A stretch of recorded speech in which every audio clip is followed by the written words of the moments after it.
Bienvenido a un nuevo episodio del ciclo de entrevistas José Luis Romero. En esta oportunidad charlaremos con el historiador Andrés Gorelick. Recordá seguirnos en nuestras plataformas, tanto en el canal de YouTube, en Instagram, en Spotify, y consultar nuestro sitio oficial donde encontrarás obras de José Luis Romero, textos inéditos, temas y conceptos tratados por diversos autores que han escrito sobre José Luis Romero, entre otras cosas.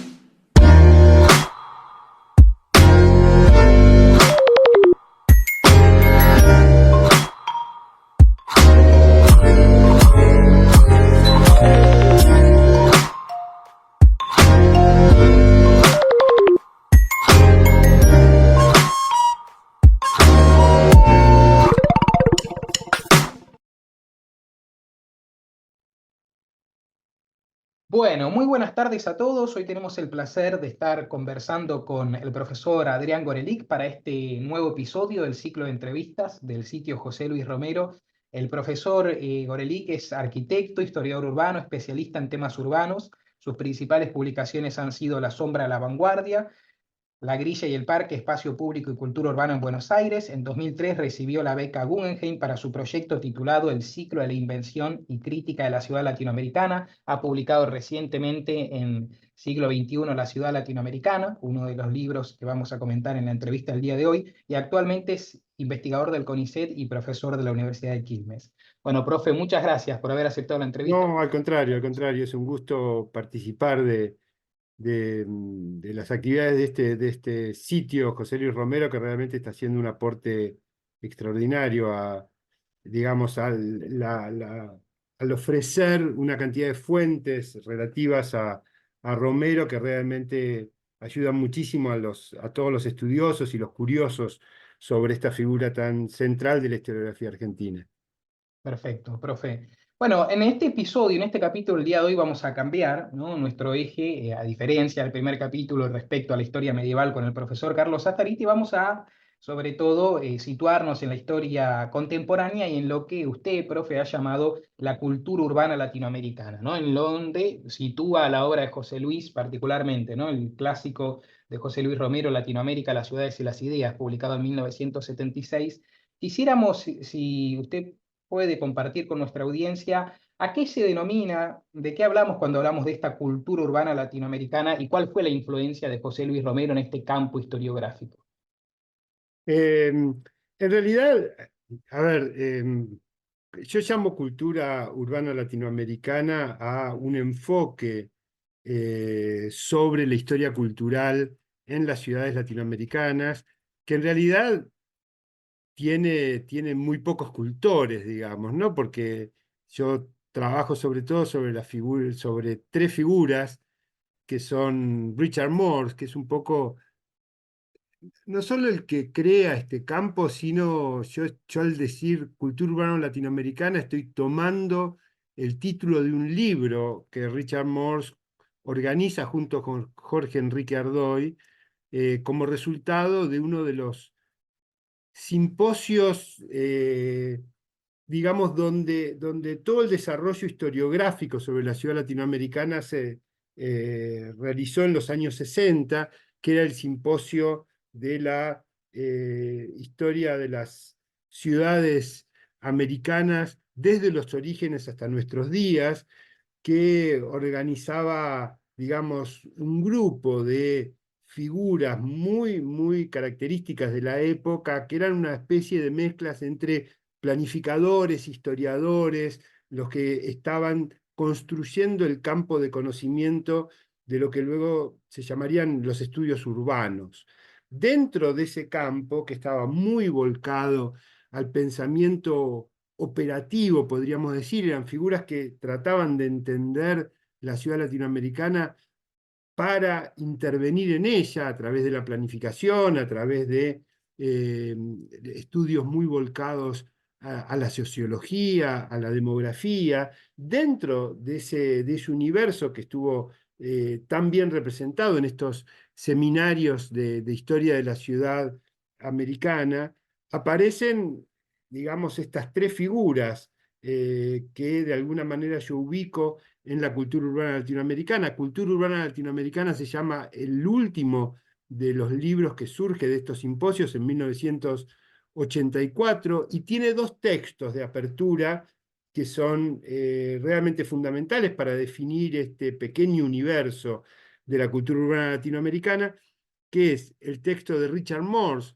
Ciudades Periféricas, perdón, sí, Ciudades Periféricas como Arenas Culturales, donde él trabaja la idea de que cuanto más, eh, cuanto más nos alejamos hacia la periferia, invirtiendo el esquema de Wallerstein de que la economía funciona del centro a la periferia, en términos culturales, dice Moore, cuanto más nos alejamos a la periferia, eso de alguna manera más originalidad, más productividad tenemos, y entonces él trabaja como en América Latina como una tercera periferia, donde analiza las figuras de Jorge Luis Borges, de distintos autores, Machado de Assis en Brasil, etcétera, que demostrarían la productividad de esta periferia. Este fue un artículo muy clásico de Richard Morse, muy, muy importante en la discusión historiográfica de la década del 80, y el otro artículo muy importante que abre este libro de cultura urbana latinoamericana es La ciudad letrada de Ángel Rama, que fue una ponencia en la que Ángel Rama planteó casi literalmente los 4 primeros capítulos de lo que después iba a ser su famoso libro póstumo, ¿no? Entonces, Richard Morse, Ángel Rama, y en el medio José Luis Romero, que si bien no participa de ese simposio ni está en este libro, él abre de alguna manera en 1966 con una ponencia en uno de los congresos que organiza Jorge Enrique Ardoy sobre los procesos de urbanización en América Latina, y ahí Romero publica un artículo muy importante. En realidad, ahora vamos a eso, pero los dos primeros artículos de Romero sobre la ciudad latinoamericana son de 1966, cuando estos simposios se están iniciando. Y estas tres figuras entonces cumplen un rol bastante singular, porque cuando yo comienzo mi trabajo de investigación a fines de la década del 80, aparecen de alguna manera como figuras muy singulares por el enfoque cultural que tienen sobre la historia latinoamericana en un campo de estudios urbanos. Yo venía de la arquitectura, por lo tanto yo de alguna manera estaba más rodeado por el campo de los estudios urbanos que de la historia de América Latina, que comencé a leer y a conocer después. En el campo, viniendo desde el campo de los estudios urbanos, estos tres autores llamaban mucho la atención por su enfoque cultural frente a un conjunto de trabajos que en realidad tenían enfoques sociodemográficos. De hecho, la categoría proceso de urbanización es ya una categoría que tiene que ver con una rama de la modernización historiográfica de la historia de la ciudad en los años 60, que se abocó claramente a una línea de estudios sociodemográficos donde la economía, la demografía y la sociología son fundamentales. Frente a ese universo bastante homogéneo, el trabajo de Morse, de Romero y de Rama llamaba mucho la atención y rompía con eso. Pero, digamos, por otro lado, yo ubico a estos tres autores en un momento muy particular, porque ellos producen una ruptura de lo que luego se va a generalizar como un giro cultural para entender las ciudades, que es el giro cultural en el que yo me formé. Y si algo caracterizó ese giro cultural fue, digamos, suspender la preocupación latinoamericanista. Ese giro cultural se volcó sobre todo a ciudades singulares. Digamos, los títulos característicos de este momento, uno podría decir Una modernidad periférica de Beatriz Arlo, fin de los años 80, el texto de Nikolai Shevchenko sobre la modernidad, Orfeo estático en la metrópoli sobre San Pablo, los textos de Carlos Monsiváis sobre México. Entonces, esta mirada cultural con la que yo me sentía tan identificado, al mismo tiempo demostraba que era muy difícil tener una mirada latinoamericanista porque las culturas urbanas sobre las que se centraba demostraban ser bastante difíciles de comparar, bastante incompatibles entre sí. Entonces, desde mi punto de vista, lo que me interesaba tratar de entender en Morse, en Romero y en Rama era cómo se podía trasladar esta voluntad culturalista tan fuerte que dominó en los años 80 y 90, pero recuperando algo de la voluntad latinoamericanista, algo de, digamos, el enfoque que Morse, Romero y Rama tenían, porque Morse, Romero y Rama se separaban de los estudios histórico-urbanos de su tiempo en su voluntad cultural, pero al mismo tiempo coincidían en la necesidad de encontrar una clave latinoamericana para entender las ciudades de conjunto. De hecho, ciudad latinoamericana, ese término que yo siempre uso entre comillas, tiene que ver con que la ciudad latinoamericana es un invento de ese momento, es la idea de que hay una tipología, de que hay una serie de características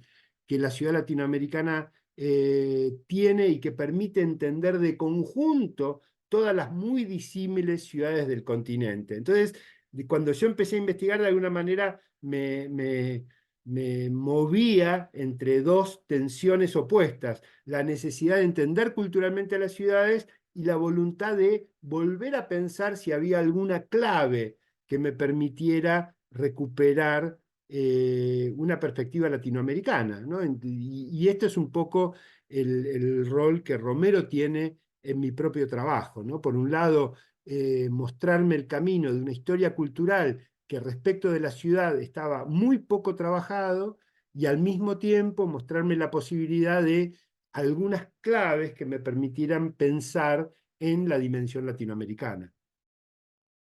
Está claro, está muy claro.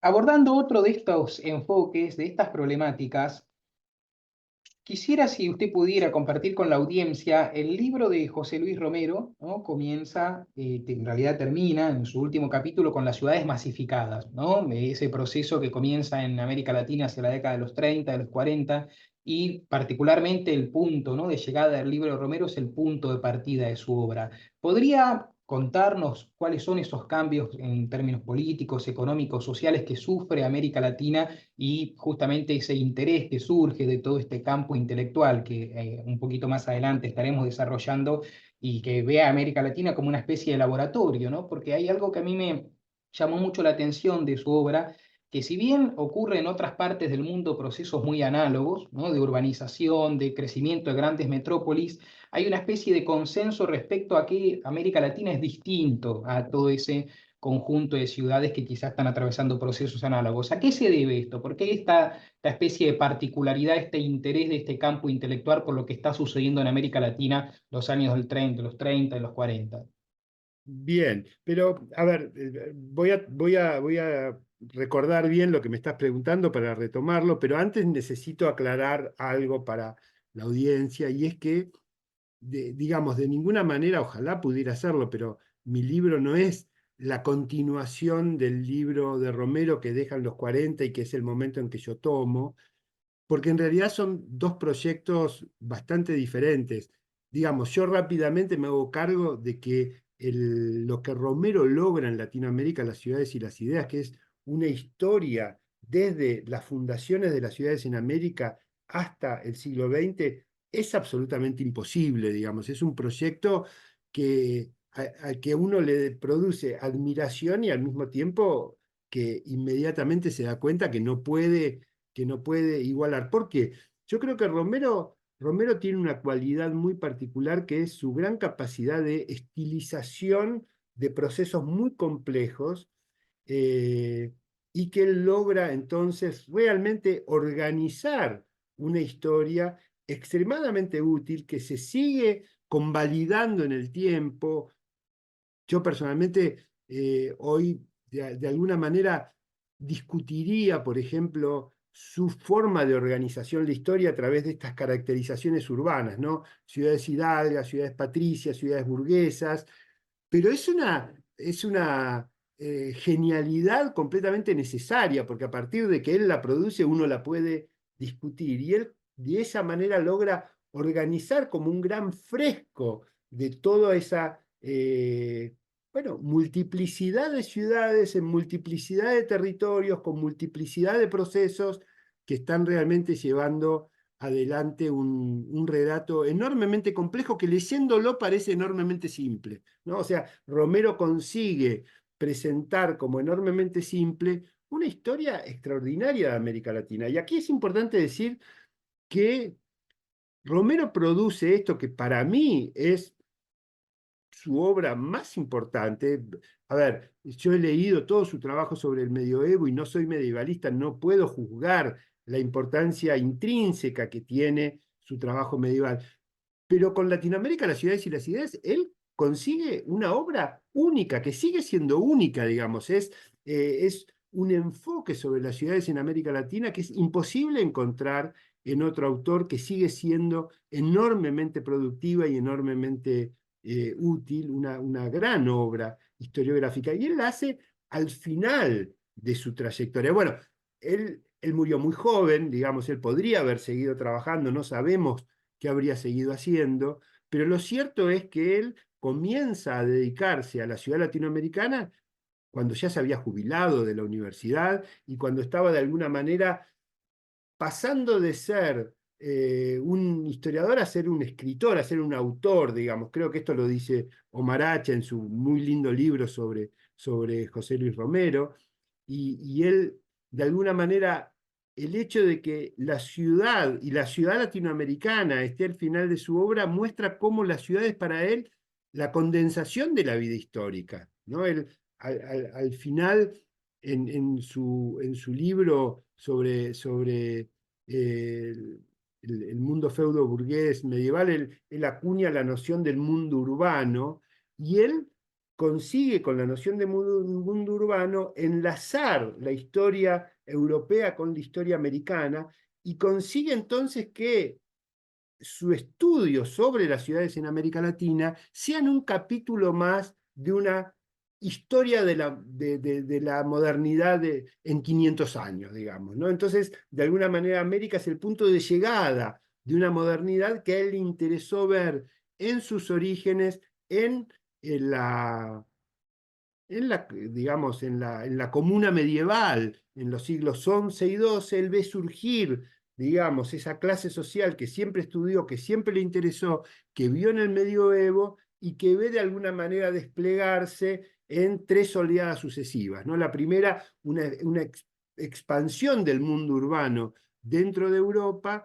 La segunda, la expansión extraeuropea del mundo urbano hacia América, con esa empresa gigantesca de la corona española de crear un imperio a través de ciudades interligadas, desde ahí dominar y crear y constituir América Latina. Digamos, América Latina existe por eso, porque es esa red de ciudades la que de alguna manera organiza una serie de territorios que estaban totalmente desconectados y de pueblos que estaban incomunicados, y eso se convierte a través digamos, del dominio imperial y del dominio colonial. Al mismo tiempo se constituye en continente, se constituye en lo que hoy conocemos como América Latina, porque las ciudades independientes luego continúan de alguna manera con esta primacía que tienen sobre el conjunto del territorio. Entonces, Romero produce esto, hace una historia extraordinaria que llega hasta lo que él llama las ciudades masificadas del siglo XX, y él está escribiendo en 1960, por lo tanto es obvio que él termina hacia la década del 40 y del 50. Ahora bien, cuando yo, de alguna manera, mi primer trabajo fue una historia monográfica sobre Buenos Aires, cumpliendo de alguna manera con esta idea de que la historia cultural urbana no puede ser una historia comparada de muchas ciudades, sino que tiene que concentrarse en una ciudad específica, una ciudad de la que uno tiene que conocer de alguna manera dimensiones muy diferentes de ella, desde la poesía hasta las cloacas, ¿no? Para poder entender cómo se produce esa cosa tan específica que es la cultura de una ciudad, que hace que, habiendo tenido algunos procesos similares, Buenos Aires, México, Sao Paulo sean claramente ciudades diferentes. Uno camina por ellas y se da cuenta de que está en otro lugar. Y ese otro lugar aparece en la literatura, aparece en la música, aparece, y todo tiene que ver con esta especie de relación que hay entre la cultura de un lugar y ese lugar que es la ciudad. Bueno, ¿cómo se vinculan? La historia cultural urbana se plantea eso. ¿Qué es lo que de la ciudad qué es lo que la ciudad produce que genera una cultura diferenciada y cómo se vincula esa cultura con la propia realidad material de la ciudad? Eso solo se puede hacer analizando, o por lo menos yo no encontré el camino como para hacerlo de otro modo, solo se puede hacer estudiando a fondo una misma ciudad. Yo había estudiado Buenos Aires y cuando quiero de alguna manera recuperar la dimensión latinoamericana, esta dimensión que a mí me empieza a interesar tanto en historiadores como Morse, como Romero, me doy cuenta que no puedo hacer lo mismo, que no puedo proyectar la historia cultural urbana hacia una multiplicidad de ciudades. Y entonces me planteo otra cosa, me digo, bueno, ¿por qué no estudiar ese momento en el cual las ciudades en América Latina fueron tan importantes? Tan importantes porque constituyeron un campo de estudio, los estudios urbanos, pero al mismo tiempo porque estaban conectados muy fuertemente a la agenda política, económica, social y cultural. Digamos que las nociones de desarrollo, las nociones de modernización, tienen directamente que ver con lo que estaba pasando en las ciudades y el interés por las ciudades, digamos, entre los años 40 y los años 70 fue enorme. Entonces, yo me doy cuenta que no puedo estudiar una historia cultural urbana de América Latina y entonces me propongo hacer una historia intelectual de aquellos que pensaron y construyeron esta categoría ciudad latinoamericana, que son estas figuras, sociólogos, antropólogos, economistas, planificadores, urbanistas, muchos arquitectos, y que todos juntos en los años 50, en los años 60, estaban tratando de entender cómo eran estos procesos urbanos, qué ocurría en la ciudad, etc. Entonces, digamos, mi trabajo lo convierte a Romero en un objeto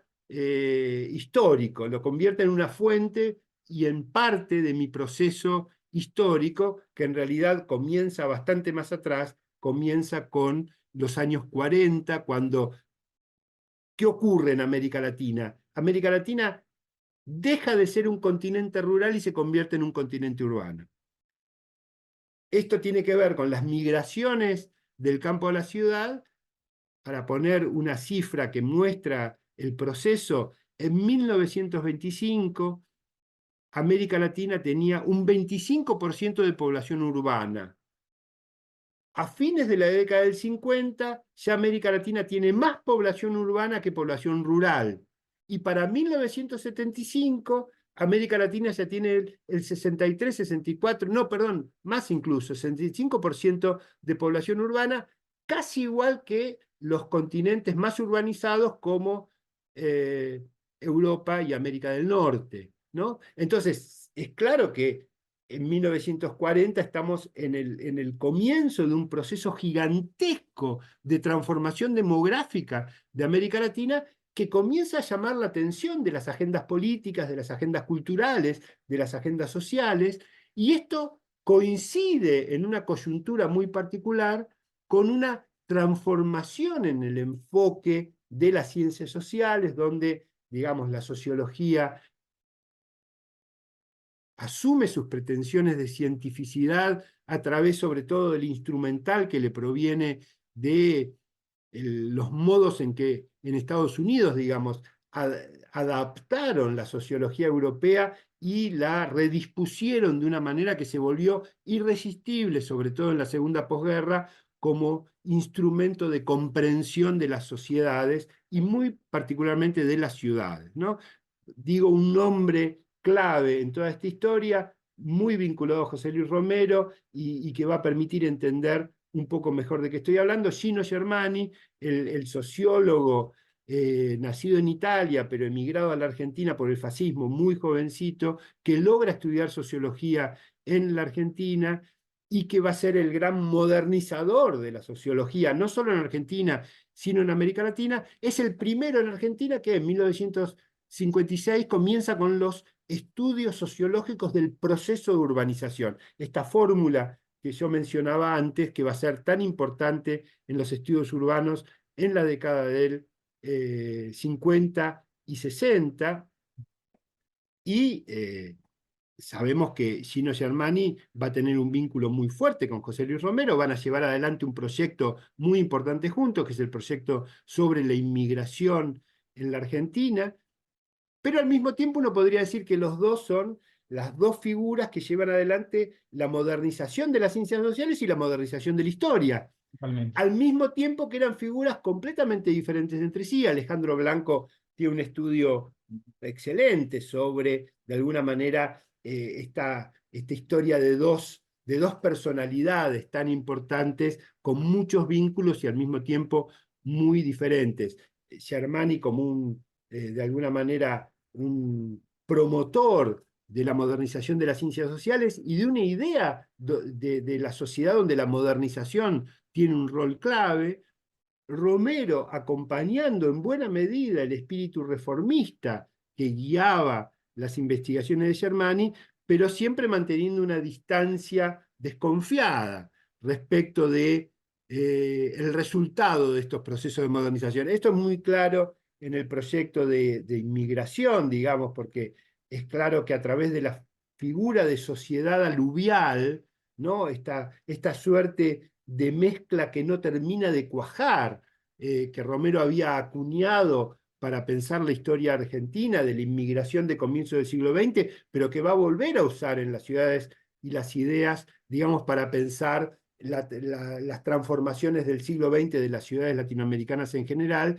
Bueno, la idea de sociedad aluvial es una idea, digamos, que presenta el proceso como un proceso todavía en curso y que tiene resultados muy complejos y que no terminan de armar una nueva sociedad, donde, como se dice siempre, donde lo viejo no termina de morir y lo nuevo no termina de nacer, y eso explica para Romero muchos de los problemas de las sociedades latinoamericanas.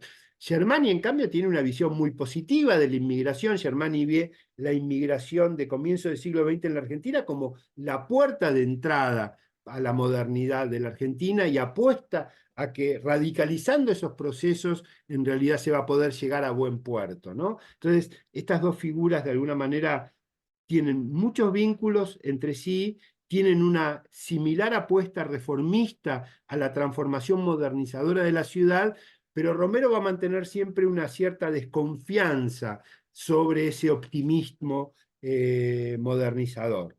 Entonces, yo construye un escenario donde las figuras que intentan pensar el cambio urbano en América Latina entre los años 40 y finales de los 70 y comienzo de los 80, arman de alguna manera un ciclo que tiene una primera fase, digamos, de un optimismo desarrollista, donde la palabra clave es modernización y desarrollo, y donde los instrumentos para analizar el cambio socio-urbano tienen que ver con los instrumentos que de alguna manera se formalizaron en la academia norteamericana, empezando muy temprano con una corriente que fue importantísima en toda América Latina y que fue la Escuela de Chicago, digamos. En realidad, a nuestros días ha llegado, en América Latina, esto no ocurre en otras partes, pero ha llegado una visión bastante caricaturesca de la escuela de Chicago, como que es una escuela que tradujo cierto digamos, evolucionismo a la visión de la ciudad, ¿no? Sobre todo por la idea de ecología urbana que utilizaba, pero en realidad la Escuela de Chicago tiene todo un costado de... Ellos inventaron las etnografías urbanas, ellos inventaron los estudios en profundidad sobre las sociedades urbanas con una creatividad, con una originalidad. Robert Park, que tampoco había nacido académico, que había sido periodista, que era un militante intelectual. Bueno, todo esto en la Escuela de Chicago produce una tensión cultural muy fuerte y producen una serie de instrumentos de análisis que van a tener un impacto enorme en América Latina para tratar de entender qué, para tratar de entender la transición del mundo tradicional al mundo moderno, es decir, del mundo rural al mundo urbano.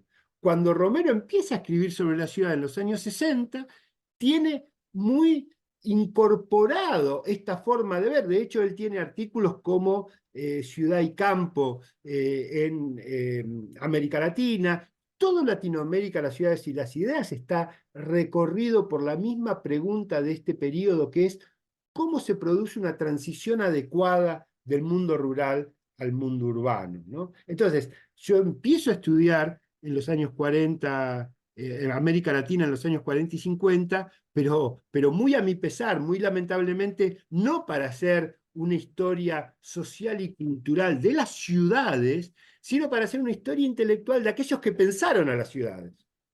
Romero entre ellos. Morse, Romero y Rama vienen a ser el triunvirato que la pensó a la ciudad latinoamericana desde un punto de vista cultural, que coincidía con la empresa generalizada del momento, que era pensar que había un tipo ciudad latinoamericana que nos permitía pensar en todo el continente un mismo paquete de problemas, la ciudad latinoamericana, y que eso había que entenderlo en la larga duración. Por eso estos seminarios del proceso de urbanización en América se llaman proceso de urbanización en América desde los orígenes hasta nuestros días. Vos fíjate, ¿no? El arco larguísimo que se propone estudiar, eso hace Latinoamérica, las ciudades y las ideas, estudia América Latina, estudia la ciudad en América Latina desde los orígenes hasta nuestros días, y Ángel Rama, cuando escribe La ciudad letrada, comienza diciendo que la ciudad fue un parto de la inteligencia en América y que hay que entenderla desde la reforma violentísima de Hernán Cortés de Tenochtitlán hasta Brasilia, nuevamente desde los orígenes hasta nuestros días. Esto de alguna manera era la empresa común en la que ellos se distinguían por darle a la cultura de las ciudades un rol principal que ni los sociólogos, ni los demógrafos, ni los historiadores urbanos que surgieron de esta corriente de estudios urbanos le estaban dando. Claramente, claramente, efectivamente. Justamente quería preguntarle, usted ha mencionado, ¿no? En la exposición el rol de los Estados Unidos y podíamos indagar un poco más acerca de esta influencia, no solo respecto a la Escuela de Chicago, sino a este interés político, ¿no? Por entender justamente, estamos luego de la Primera Guerra Mundial, ¿no? Y en el momento de la primera posguerra, en el momento en que Estados Unidos se va a afianzar, ¿no? En su rol hegemónico en el mundo. Usted menciona que ese intercambio, pese a que la mirada un poco pesimista de los contemporáneos, fue un intercambio bidireccional, ¿no? Entre los Estados Unidos y América Latina, lejos quizá de un pensamiento un poco más tradicional ligado a el imperialismo, ¿no? O los intereses estadounidenses. ¿Cómo fue ese intercambio entre esta escuela de pensamiento que se va a originar en los Estados Unidos, esta no exclusivamente, pero sí con mayor influencia, esta tensión en América Latina y desde América Latina hacia los Estados Unidos? Bueno, va a ser un intercambio enormemente conflictivo porque el rol de Estados Unidos en América Latina siempre estuvo cargado de voluntad de dominio y por lo tanto de desconfianza, ¿no? Digamos que las corrientes antiimperialistas surgen en América Latina muy temprano, a fines del siglo XIX, y ya se está discutiendo el rol hegemónico que quiere cumplir Estados Unidos en América, ¿no? Entonces, están marcadas por la desconfianza, están marcadas por, y al mismo tiempo, digamos, están marcadas por el modo en que Estados Unidos, no tanto en la Primera Guerra, sobre todo al final de la Segunda Guerra, va consolidando su poder como primera potencia mundial. Es decir, a nosotros siempre hay una frase muy linda que dice eh, sobre, sobre México, ¿no? Ay, quería decir, Tan perdón, lejos de Dios y tan cerca de Estados Unidos. exactamente, de México no se sabe bien quién dijo eso, que se podía estar, lo grave que era estar tan lejos de Se Dios le y tan cerca de atribuyen a Estados Unidos. Porfirio Díaz, ¿no? Se Creo que la atribuyen a Porfirio popularizó. Díaz y gracias, porque se me había hecho una laguna, y realmente era imposible para América Latina, digamos, desentenderse de lo que esa especie de potencia en crecimiento estaba creciendo. Pero yo llamo al periodo de los años 40 y 50 una coyuntura muy particular, porque se reúnen una serie de cuestiones que son contingentes, digamos, que no estaban que no eran necesariamente digamos, que no estaban necesariamente vinculadas. Una es la migración rural-urbana en América Latina, que convierte el tema de la ciudad de América Latina en un digamos, tema del pensamiento sociológico mundial, ¿no? ¿Por qué? Vos me preguntabas al comienzo por qué diferenciaba a las ciudades latinoamericanas de las otras áreas del mundo, como se empieza a llamar en ese momento subdesarrollado, o como se empieza a llamar en ese momento del tercer mundo. ¿Qué diferenciaba? Y la de gran diferencia es que América Latina tenía un pasado urbano extraordinario, de 400 años, digamos, de vida urbana, de desarrollo urbano, de modernización urbana. La ciudad en América Latina, de alguna manera, forma parte de la invención de la modernidad urbana en el mundo, mientras que las otras áreas, Asia y África, habían tenido ciudades célebres, ciudades famosas, ciudades históricas, pero no eran mundos urbanizados, como si América Latina lo había sido desde el día que llegó el primer conquistador, que llegó con un plan de, digamos, de que la conquista fuese a través de una red de ciudades, ¿no? Entonces, esto distingue en ese momento muy fuertemente América Latina. Entonces yo decía una contingencia. Por un lado, las migraciones rural-urbanas que convierten a las ciudades latinoamericanas en una suerte de laboratorio para el pensamiento sociológico internacional, pero al mismo tiempo eso coincide con una noción de modernización que produce una torsión extraordinaria sobre la idea de modernidad, porque la modernidad es un hecho histórico que ocurrió, ¿no? Si uno sigue a distintos autores, ocurrió en cierto momento, en cierto lugar de Europa, y que articuló, y esto sí ya según Max Weber, que va a ser un sociólogo de los clásicos muy seguido y muy leído por el funcionalismo norteamericano, la modernidad ocurrió articulando de alguna manera urbanización, industrialización y centralización política. ¿Mm? Entonces, lo que hace la noción de modernización es convertir esa modernidad histórica localizada en una suerte de proceso que puede aplicarse en cualquier lado y que puede aplicarse transitivamente, es decir, que una nación puede aplicar sobre otra, ¿no? Y esto le da, de alguna manera, a la ciudad latinoamericana un rol completamente novedosa, que es el de impulsar la modernización dentro de sus propios países en regiones que no tenían ni desarrollo económico industrializador, ni centralización política democrática, digamos, ¿no? Entonces, la idea de que la ciudad puede, a través del proceso de modernización, inyectar, impulsar una serie de procesos que en otro momento histórico y en otro lugar del mundo habían surgido de alguna manera espontáneamente.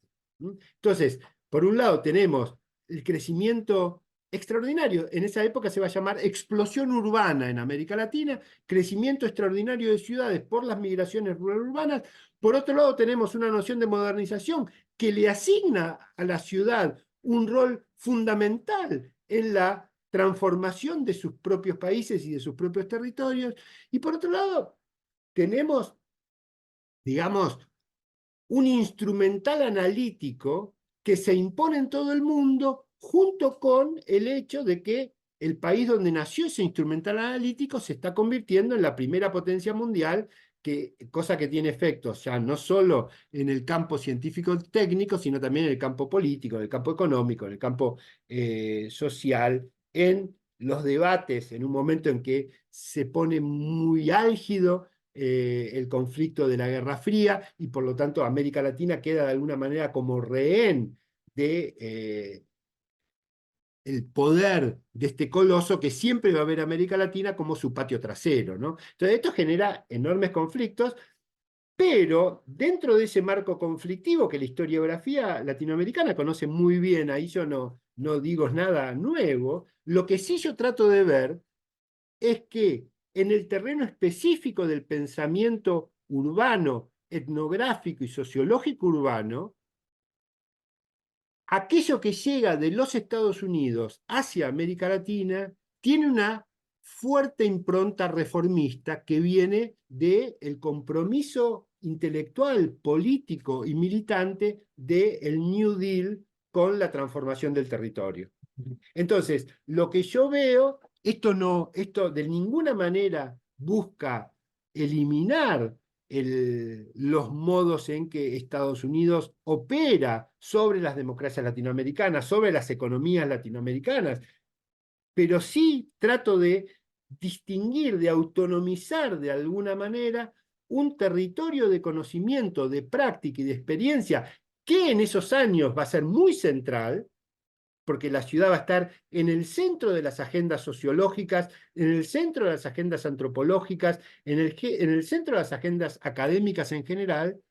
Entonces trato de distinguir en ese terreno una serie de figuras y de ideas que vienen de los Estados Unidos y que se involucran, digamos, ahí el vínculo no es lineal, porque llegan a ciudades, a mundos académicos. Yo hablaba recién de Germani, pero puedo hablar también de la CEPAL en Chile, pero puedo hablar también de lo que significó la construcción del mundo académico de Sao Paulo o de México, que llegan a mundos académicos con fuertes tradiciones de pensamiento, con fuertes modos de ver la ciudad, y que ahí comienzan a negociar de alguna manera formas de utilización de estos procedimientos. Pero me interesa sí subrayar el hecho de que toda la corriente de ideas norteamericana que está pensando en el territorio tiene una impronta fuertemente reformista, con visos de radicalismo incluso en muchos casos,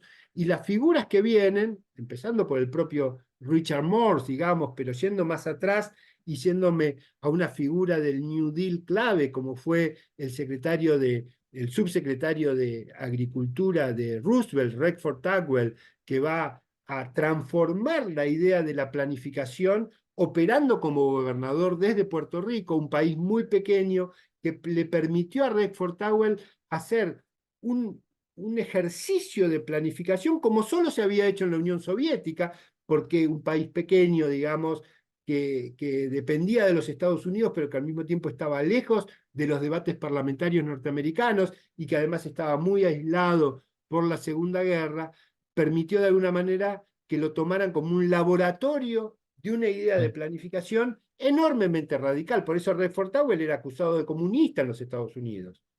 Entonces, esas ambigüedades, esas paradojas, esas, digamos, complejidades en la relación entre un mundo de pensamiento dentro de un país que se está convirtiendo en la primera potencia con un fuerte carácter, digamos, por momentos interviniendo en los países latinoamericanos directamente, produciendo golpes de Estado, produciendo, digamos, boicots económicos, pero al mismo tiempo en el campo del mundo urbano inficionando de ideas que van a tener una enorme productividad, como este debate del continuo folk urbano, ¿no? ¿Cómo pensar a estos migrantes que vienen del campo a la ciudad? Bueno, hubo un debate que se desarrolló en la Academia Norteamericana entre la noción de Robert Park de continuo folk urbano. ¿Qué quiere decir continuo folk urbano? Quiere decir que para Robert Park como antropólogo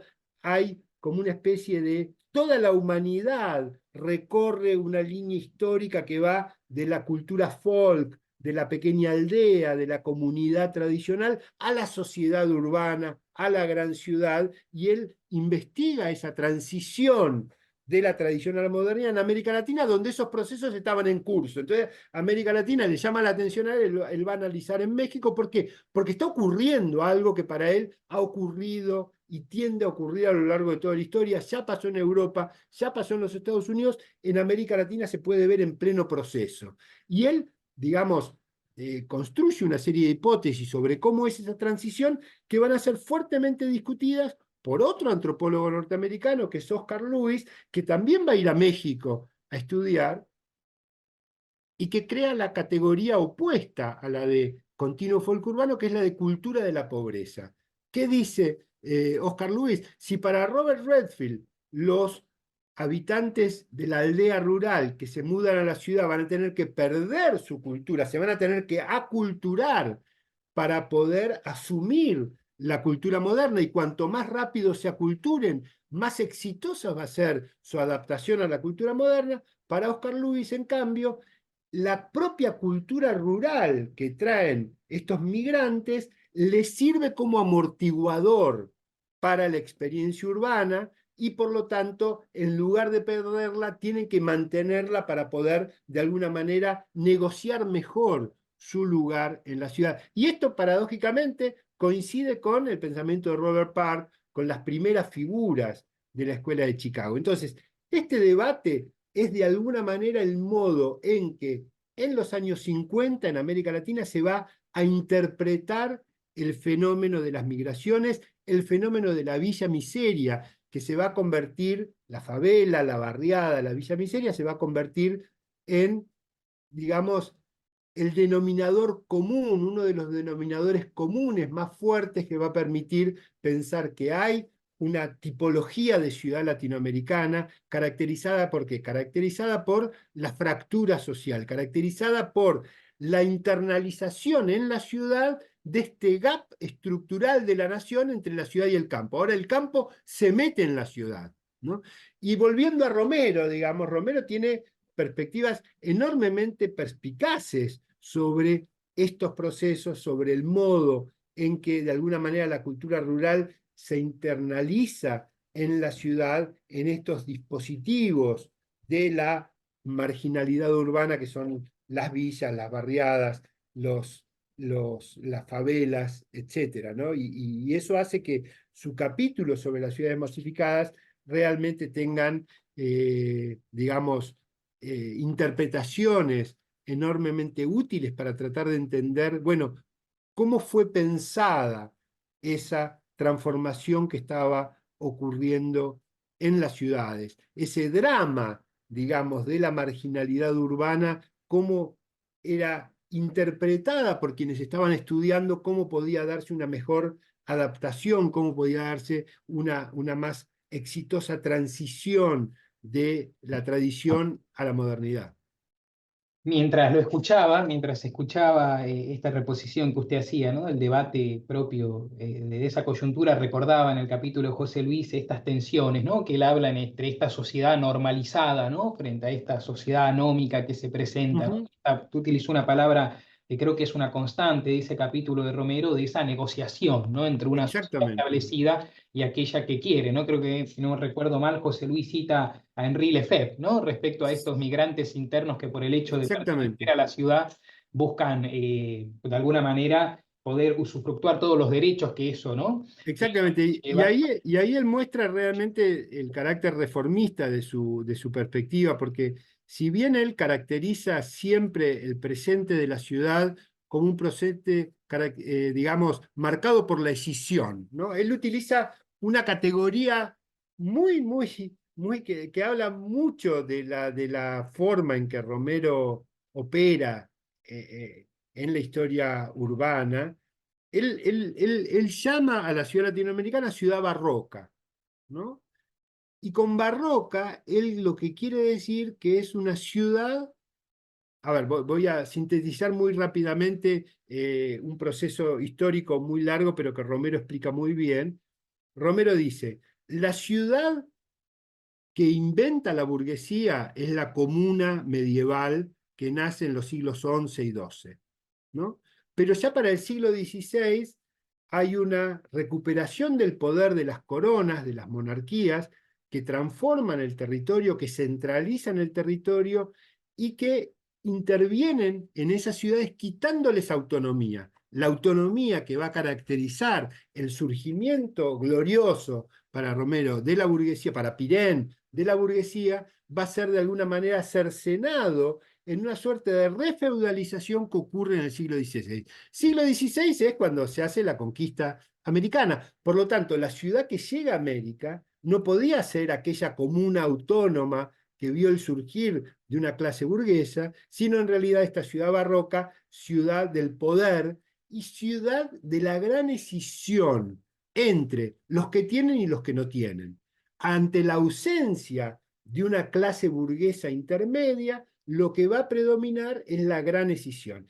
Y esto que en Europa es un periodo, digamos, la ciudad barroca, acá Romero toma un concepto ciudad barroca muy particular, porque le quita su carácter de estético de historia del arte. El concepto barroco había sido siempre un concepto de la historia del arte, y toma la noción de ciudad barroca que le viene de los trabajos de Louis Mumford, sobre todo, que analiza exactamente eso, que en el siglo XVI se produce una transformación y la ciudad se vuelve barroca, se vuelve escindida, se vuelve un gran escenario del poder, donde las clases populares tienen una participación adventicia, participan como público, de alguna manera, de esas grandes exhibiciones del poder. Esta ciudad barroca es la que llega a América Latina, y así como Romero va a ver en un artículo en los años 70 que Nápoles, el sur de Italia, ¿no?, subdesarrollado, va a seguir siendo barroco y Nápoles va a ser la ciudad barroca por excelencia, así en América Latina las ciudades van a ser siempre barrocas, porque siempre se va a vivenciar esa ausencia de una clase burguesa dinámica, y en cambio de ella lo que se va a vivenciar es esa escisión, ese contraste, ese conflicto muy radical entre las clases superiores y las clases inferiores. Entonces él llama a la ciudad en América Latina siempre de ciudad barroca, y muy especialmente en este momento de la masificación. Pero ¿cuál es la clave que permite sostener que Romero tiene una visión reformista de estos procesos? Romero dice: la ciudad opera en América Latina como un bastión de la cultura europea que se defiende frente a aquello que no lo es, a lo otro, al territorio americano, a las poblaciones americanas, etc. Una especie de fortaleza cultural, religiosa, moral, económica, desde donde la conquista arma su dominio. Pero ¿qué ocurre para Romero? Ninguna fortaleza dura en el tiempo. Siempre aparecen grietas a través de las cuales las sociedades comienzan a tener filtraciones y comienzan a producirse mezclas, y ese es el mestizaje, digamos, que para Romero es lo que caracteriza a América Latina. En la década del 40 él va a decir lo mismo: va a haber una sociedad anómica y una sociedad normalizada, va a haber una sociedad marginal, una sociedad integrada, va a haber una sociedad formal y una sociedad informal, pero muy lentamente él comienza a ver cómo también se producen filtraciones, grietas, se produce una especie de trasvasamiento, donde lo que él ve a mediano plazo es que siempre hay algún tipo de integración. Entonces, si América Latina parte de la escisión, parte de la diferenciación, de la ruptura social entre clases superiores y clases inferiores, entre migrantes rurales y habitantes urbanos, eso tiende de alguna manera con el tiempo a integrarse. Las sociedades aluviales, las sociedades anómicas, tienden a encontrar su forma, tienden a encontrar de alguna manera su integración. Yo creo que esa era la apuesta. Él ve en la historia siempre esos procesos, que de la máxima desintegración se va pasando progresivamente a algún tipo de integración. Lo encuentra en la ciudad hidalga, lo encuentra en la ciudad de la independencia en la ciudad patricia, y lo va a encontrar incluso como pronóstico en las ciudades masificadas. Totalmente, mientras lo escuchaba recordaba, ¿no? El capítulo y eso que usted dice es efectivamente así, ¿no? Cómo se encuentran diferentes callejones, ¿no? Por decirlo de alguna manera, para sortear, ¿no?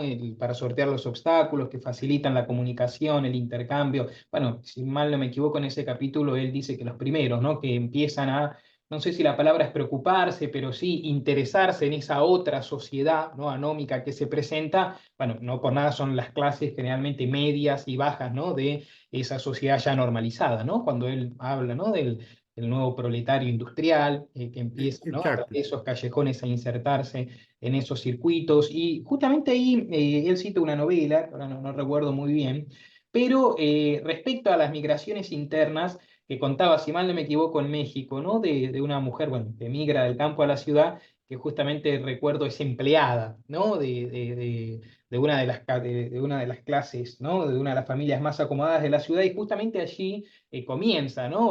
En ese proceso de intercambio a integrarse de alguna forma, porque allí es donde comienza, ¿no? A reconocer cuál es el lenguaje propio de esa sociedad, cuáles son los modismos, ¿no? Cuáles son los signos para operar, ¿no? Y cómo luego lo transmite a su familia. Y ya que tocamos este punto, quisiera preguntarle respecto a las fuentes en este tipo de estudios, porque usted bien cuando explicaba, ¿no? Por ejemplo, su incursión en el estudio de la ciudad de Buenos Aires, bueno, se estudia desde una cloaca hasta la poesía, ¿no? ¿Cómo son tratadas las fuentes en la obra de José Luis Romero a la hora de abordar esto de la cultura urbana latinoamericana?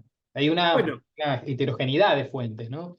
sí, pero uno diría, a ver, primero, Romero no cita a otros historiadores, o sea, Romero ya tiene una forma muy estilizada de tratar sus temas que prescinde de la necesidad de estar citando permanentemente sus referencias.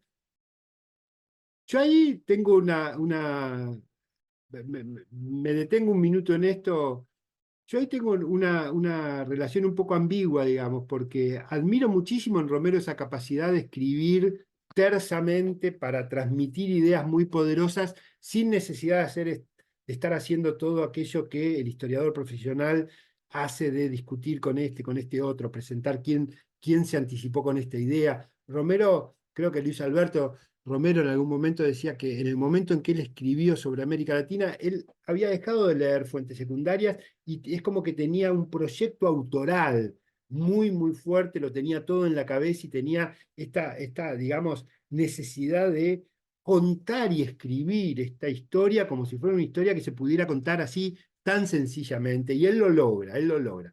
Pero al mismo tiempo a mí me genera cierta, yo decía, cierta ambivalencia, porque a mí me parece que no, es muy difícil lograrlo, pero un ideal mío de la escritura histórica es, de alguna manera, internalizar en el propio relato histórico los debates intelectuales que esa historia está generando. Justamente porque yo creo que la historia de la ciudad es muy compleja, porque es la historia de un artefacto que es material y social a la vez, que es cultural y que es político, y uno tiene que dar cuenta de tantas matices, de tantos perfiles, de tantas dimensiones tan diferentes. A mí me parece que parte de la historia urbana es exponer de alguna manera cómo se resuelve eso, cómo se puede pensar la ciudad. La ciudad no es un artefacto que venga resuelto para el historiador, no viene resuelto ni en sus periodizaciones, no viene resuelto en el modo en que se usan las fuentes, y pensar cómo escribir la historia de la ciudad me parece que forma parte de poder hacerla. Entonces, la ambivalencia que a mí me produce la escritura de Romero es que él anula toda reflexión interna al propio modo de hacer historia. Las fuentes que usa son todas fuentes primarias y en general fuentes literarias. Y ahí también hay una discusión que Richard Morse va a tener muy temprano con otros historiadores de la ciudad, nunca la va a tener directamente con Romero. hay que pensar que Latinoamérica, las ciudades y las ideas, sale en 1976, cuando el ciclo de la historia de los estudios urbanos estaba culminando. Estaba Morse pasando. lo recibe con un enorme entusiasmo el libro, le da un lugar muy importante en su artículo sobre las ciudades periféricas como arenas culturales, lo coloca Romero como realmente un hito en la historiografía urbana. Hay que decir que también Romero menciona en sus cursos a Morse, y es una de las pocas figuras que menciona con muchísima admiración y respeto. Romero había escrito para Morse, perdón, no, digamos, había tenido un vínculo importante con él y ambos se respetaban mucho, pero Morse, discutiendo con otro historiador norteamericano de las ciudades latinoamericanas, le dice, la literatura no puede ser solamente una fuente en el sentido de que nos da información. Yo busco en las novelas, la novela esta que tú mencionas de la empleada, yo busco en las novelas cómo funcionaba esa sociedad, pero ahí estoy haciendo un uso muy utilitario de las novelas. Las novelas, además, son un universo muy complejo de formas de escritura, y Morse dice, en realidad, los historiadores que toman la literatura solo como información se quedan hasta la literatura naturalista, hasta la literatura realista del siglo XIX. No pueden abordar la literatura vanguardista, que no tiene un modo descriptivo sencillo ni provee el mismo tipo de información que provee el naturalismo. Y esa es una limitación enorme, porque el escritor, dice vanguardista, es una figura urbana, solo se puede escribir en literatura de vanguardia en la ciudad, y por lo tanto tratar de entender cómo piensa ese escritor también a mí me puede ayudar a pensar y a entender cómo es la ciudad. Entonces, en ambos aspectos, la construcción de un estilo enormemente terso que elimina todo conflicto interpretativo, en el caso de Romero, y el uso exclusivo de fuentes primarias y en general fuentes literarias que llegan nomás hasta el naturalismo, ambas cosas, en el caso de Romero, a mí personalmente me producen reacciones ambivalentes. Excelente. Por último, para finalizar, profe, ¿cómo podría describirle, qué le diría a una persona que está involucrándose en este tipo de estudios, en este tipo de campo historiográfico? ¿Cuál sería su consejo? ¿Cuál sería sus... ¿Ahí me escucha? ¿Me escucha bien? Creo que lo Sí, perdí. sí, sí. Sí. Ah, disculpe, se trabó la imagen. ¿Cuál sería No, su no. consejo? ¿Cuál sería su reflexión, a modo de mensaje final, para aquellos jóvenes que probablemente nos estén escuchando, para aquellas personas que están realizando la carrera, que están interesados en este tipo de debates, en este tipo de campo historiográfico? A mí me parece que si están interesados en un enfoque cultural sobre la ciudad, hay que caminar la ciudad, hay que mirar las películas que se hacen en esa ciudad, hay que leer las novelas que se escriben y se escribieron en esa ciudad, hay que multiplicar las fuentes. Cuando uno escucha en el sitio de José Luis Romero, hay una entrevista magnífica que le hace Leandro Gutiérrez para el proyecto de historia oral de Ditela a Romero, y entre muchas de las cosas que Romero dice en esa entrevista, que es realmente magnífica y que recomiendo a todos escuchar, Romero demuestra un conocimiento de la calle, de la vida callejera, urbana, cultural de Buenos Aires, que permiten entender buena parte de la felicidad de su obra. Era un gran intérprete de la ciudad, pero porque la recorría, porque la conocía, porque la vivía, porque sabía en qué lugar se bailaba tal tipo de tango y en qué lugar se veía tal tipo de obra eh, costumbrista, etcétera, ¿no? Entonces, me parece que hay una, digamos, para poder escribir historia cultural urbana, para mí hay dos grandes cuestiones. Una es empaparse de la ciudad, empaparse de las diferentes dimensiones en que una ciudad se manifiesta culturalmente y en última instancia construye su identidad cultural. Algo imposible de definir, que no hay que tratar de definir, pero que hay que tener como dato de que la combinación de elementos culturales que se da en cada ciudad es tan diferente como para producir identidades culturales completamente diferentes, y uno tiene que empaparse de eso. Y la otra cuestión es, hay que reflexionar acerca de cómo escribir sobre la ciudad. Escribir la ciudad no surge espontáneamente como surge en la historia, escribir sobre historia económica o escribir sobre historia social. La ciudad requiere una fuerte reflexión sobre los caminos de la escritura. Esto me parece que es importantísimo, pensando en alguien que se inicia en la carrera de historia. Las carreras de historia y de ciencias sociales no reflexionan sobre la escritura. Esto lo dice muy bien Renato Ortiz en un librito muy lindo que salió en la editorial de la Universidad de Quilmes, donde Renato Ortiz, un antropólogo, sociólogo brasileño, dice: las ciencias sociales hacen transparente la escritura, hacen de cuenta que la escritura es algo transparente, que uno investiga, estudia mucho y de repente escribe un libro. Y no reflexionan sobre el propio hecho de la escritura. Y sin escritura no hay libro, sin escritura no hay tema, sin escritura no hay investigación, sin escritura no hay ciudad. Nosotros logramos trasladar algo, si logramos trasladar algo de lo que la cultura urbana es, lo podemos hacer a través de la escritura. Y por lo tanto, reflexionar sobre qué significa escribir la ciudad es tan importante como investigar la ciudad misma. Entonces, empaparse de la ciudad y darle mucha importancia a la escritura de la ciudad, me parece que son las dos cosas que son ineludibles en alguien que se quiere iniciar en la historia de la ciudad. Ha sido un placer, profe. Muchas gracias. Bueno, gracias a vos. Es un gusto realmente, como dije al comienzo, participar de este ciclo, y espero, bueno, como siempre uno espera, que estas cosas sirvan para algo. Muchas gracias, profe. Nos vemos Hasta pronto. luego.